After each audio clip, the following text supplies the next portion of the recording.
السلام علیکم اسٹوڈنٹس، آج کا جو ہمارا ٹاپک ہے وہ ہے جی ٹیلی فون۔ Let start. 10 مارچ 1876 کی تاریخی شان تھی۔ گراہم بیل اپنی تجربہ گاہ میں کھڑا ٹیلی گراف مشین پر اپنے ساتھی کو پیغام بھیج رہا ہے۔ اس کا ساتھی برابر والے کمرے میں کھڑا مشین کی گڑ گڑ کو الفاظ میں تبدیل کر رہا تھا کہ گراہم بیل کا ہاتھ میز پر رکھی ہوئی ایک بیٹری پر لگا اور بیٹری میں سے تیزاب چھلک کر اس کے کپڑوں پر آ گرا۔ گراہم بیل نے کپڑے جھٹکتے ہوئے اپنے ساتھی کو پکارا، مسٹر واٹسن، ذرا ادھر تو آئیے، مجھے آپ کی مدد کی ضرورت ہے۔ دروازہ کھلا اور واٹسن صاحب خوشی سے ناچتے ہوئے کمرے میں داخل ہوئے۔ اس سے قبل کہ گراہم بیل ان کی بے تحاشا خوشی کی وجہ معلوم کرنے کے لیے کوئی سوال کریں، چیخ کر بولے، مسٹر بیل، میں نے آپ کی آواز سن لی۔ گراہم بیل کی سمجھ میں کچھ نہیں آ رہا کہ اس میں اس قدر خوشی ہونے کی کیا بات ہے، لیکن واٹسن کا دوسرا جملہ سن کر وہ بھی خوشی سے ناچنے لگا۔ آواز مشین ہی سے آئی تھی، بالکل واضح، ایک ایک لفظ بالکل صاف، آپ کی اصل آواز۔ اس طرح وہ مفید آلہ ایجاد ہوا جسے ہم ٹیلی فون کے نام سے یاد کرتے ہیں۔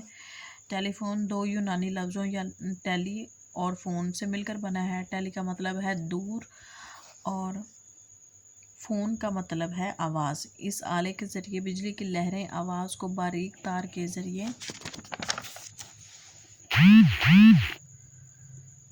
ایک جگہ سے دوسری جگہ منتقل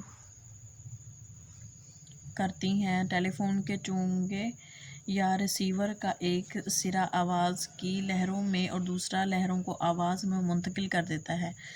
ٹیلی فون کی افادیت سے کون واقف نہیں؟ جو بات پہلے خط و کتابت کے ذریعے ہفتوں اور مہینوں میں ایک دوسرے تک پہنچ پاتی تھی، اب چند سیکنڈ میں ہو جاتی ہے۔ گھر میں ٹیلی فون ہو تو فوری طور پر ڈاکٹر، پولیس اور فائر بریگیڈ کو بلایا جا سکتا ہے۔ دور دراز ملکوں میں رہنے والے عزیزوں اور کاروباری لوگوں سے چند منٹوں میں رابطہ قائم کیا جا سکتا ہے۔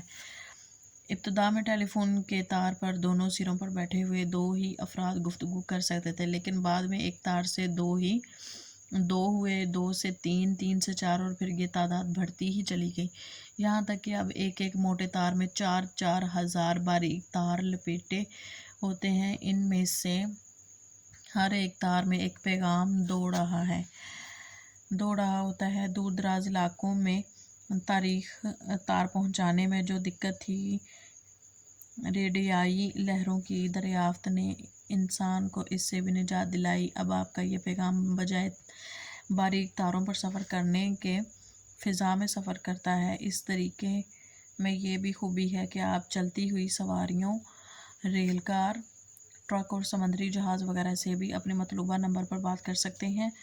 اس سہولت کے بعد دنیا میں ٹیلی فونوں کی تعداد بہت زیادہ بڑھ گئی۔ امریکہ تمام ملکوں میں اول نمبر پر ہے۔ امریکہ کے بعد جاپان اور پھر برطانیہ کا نمبر۔ دور دراز ملکوں سے ٹیلی فون پر رابطہ قائم کرنے میں مصنوعی سیاروں نے بھی بڑا کام کیا ہے۔ ٹیلی فون کی ایجاد کو 100 سال سے زیادہ ہو گئے ہیں۔ اس ایک صدی میں سائنسدانوں نے اس میں بڑے دلچسپ اور مفید اضافے کیے۔ ترقی یافتہ ملکوں میں ایسے ٹیلی فون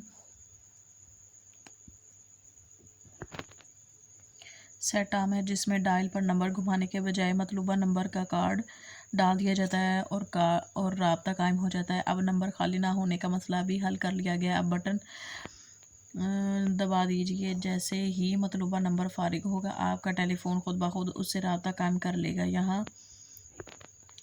یہی نہیں بلکہ آپ چاہیں تو پیغام محفوظ کرنے والے بٹن دبا کر صبح گھر سے نکل جائیں، شام کو واپسی پر ایک بٹن دبانے پر آپ کا ٹیلی فون سارے پیغامات سنا دے گا، اور اگر آپ چاہیں کہ وہ بجائے پیغام محفوظ کرنے کے فوراً آپ کو پہنچا دیں تو یہ بھی ممکن ہے۔ اگر آپ کسی دریا کے کنارے بیٹھے مچھلیاں پکڑ رہے ہیں تو جیب میں پڑے ہوئے ٹیلی فون پر ساری گفتگو ہو سکتی ہے۔ ایسے ٹیلی فون بھی ہیں جن پر 3 مختلف ملکوں میں بیٹھے ہوئے افراد اپنا مشترکہ اجلاس منعقد کر سکتے ہیں۔ ان ساری سہولتوں کے بعد ٹیلی فون کرنے والے کو بس ایک ہی حسرت رہ گئی ہے کہ مخاطب سامنے ہو تو گفتگو کے ساتھ ساتھ اس کا چہرہ بھی دیکھ سکیں